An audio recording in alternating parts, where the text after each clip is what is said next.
So, what this father was doing is something very important.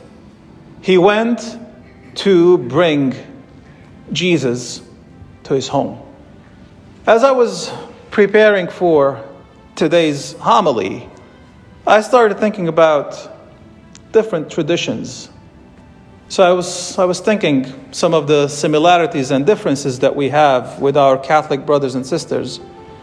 One of the beautiful things that they have in their ceremony or the sacrament of wedding is that bride and groom light a candle together. And with that, they symbolize that there's a unity happening. But I also remember that I read from one of my favorite authors that in some northern European countries, this tradition has a nuance. It's performed, a little differently. As they come and they light those candles together, bride and groom hold that candle and they hold it up. And there's a significant amount of time during the ceremony where they keep that candle up.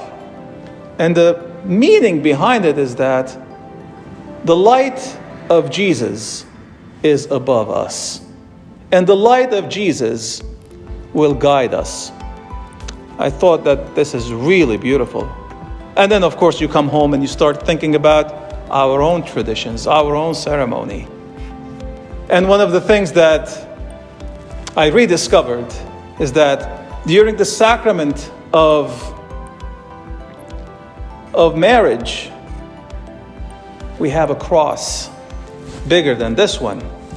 And it's the best man who holds that cross on top of the heads of the bride and groom.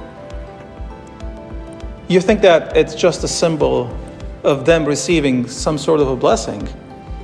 But we're putting the cross above them. We are telling them that above you, there is God. And this is such an important notion. Taking Jesus home, taking God home, is not something romantic that we need to do. But it is a life decision. We need to make sure that God is above us. Because when we fail to do that, when we don't put God above us, then we start thinking that I can be a God. And when I think that I can be a God, and the notion doesn't start that I'm God, everybody come and worship me. No. The notion starts, I'm really a good person. I know everything. I cannot make any mistakes. And that is such a dangerous thought. And if I think like that, and my spouse thinks like that, and our children start thinking like that, we are in a state of sin. And this is really, really dangerous. So bringing Jesus home, as I said, means that we are relying on the love of God. We're looking at the cross, and we know that the cross is not only a symbol of love, but it is a symbol of suffering. And in our lives, when we go through sufferings, we look at that cross, and that cross gives us strength to continue. It gives us direction. This past Friday, when we had our meeting with the youth, with Salt and Light, I haven't prepared any specific lecture, but I had 3 questions in my mind, and I wanted to ask those questions to our youth, and I wanted them to engage. And the first question was, what are some of the challenges that you have in your spiritual life? They were not expecting this. It took them a while to warm up to the idea, and then they started opening up. And I have to tell you, I was so proud of them, because they really opened up. They engaged, and sometimes even they made themselves vulnerable, and that takes a lot of courage. One of the boys raised his hand and said, sometimes I I get really inspired. And I make this decision that I'm going to pray every day. And I'm going to do, read the Bible or do certain things.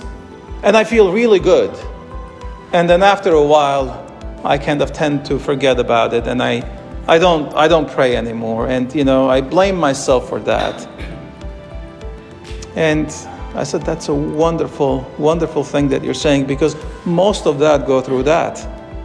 But we need to have a good understanding of what does it mean to practice our faith. Faith is not something that we can take and embrace on an emotional level, because feelings do change. I can be very hungry right now. Some of you could be very hungry right now. But we know it's a feeling. We know that after a good meal, we're no longer hungry.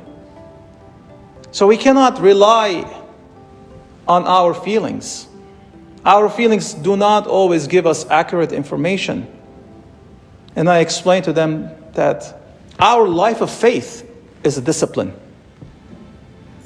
It's something that we choose, that I am going to follow God's way. Not my way, but God's way. And that means there are certain things I need to do. There are certain habits that I need to grow. And then start embracing God, not only with my emotions, but with my mind, with my heart. This is something that we need to do collectively. As your pastor, I've been trying to work with the youth and the children of our community. And sometimes people rightfully criticize me that most of our programs are kind of directed towards the youth. I do this because in my mind, I'm going to make a confession, I have dedicated all the children of our community to God. And I pray for them. And I pray that they will live in such a way that all of us are going to be proud of them. They're going in a way that God's presence will be always, always in their hearts. And with that, I need your help. The presence of Jesus is not only a cross that is hanging on top of your door. The presence of Jesus is something more than that. It means that as families, we are living that discipline of embracing God, knowing His Word, praying to God, attending church services. If you do this, my brothers and sisters, you will see that something is changing. Jesus, who is always present in us, He will take over. A lot of times we try to do the opposite. We try to be like, I need to be a good person. I need to do this. I need to do that. And then after a while we fail. And then we feel frustrated. But I invite you to do something different. Let Jesus take over. And see how He will guide our lives. Այսօրվա մեր ավետարանի ընթերցումը, որ առնված է Սուրբ Ղուկաս ավետարանի չեն, մեզի կներկայացնե այն փոքրիկ աղջկան պատմությունը, որ վաղամերիկ կյանքը շուտ ավարտած, իր հայրը, իր մայրը ողբի մեջ եւ Հիսուս կուքա եւ իր կյանքը կվերահաստատե։ Մեր բոլորին կյանքի մեջ մահը ամենեն տարն վարգանները մեկն է, բայց այդ տարնությունը ալավելի գսասկանա, երբ մահացողը, բաժնվողը մեզ մեր զավակն է։ Բոլորիս սկսմուկներուն եւ համոզումներուն թեմ գերթա, որպես ծնողներ մենք կուզենք, որ մեր զավակները մեզի հողը տնեն, Բայց երբ ծնողքը իր զավակը հողի մեջ կտնե, անիկա ամենեն ծանր,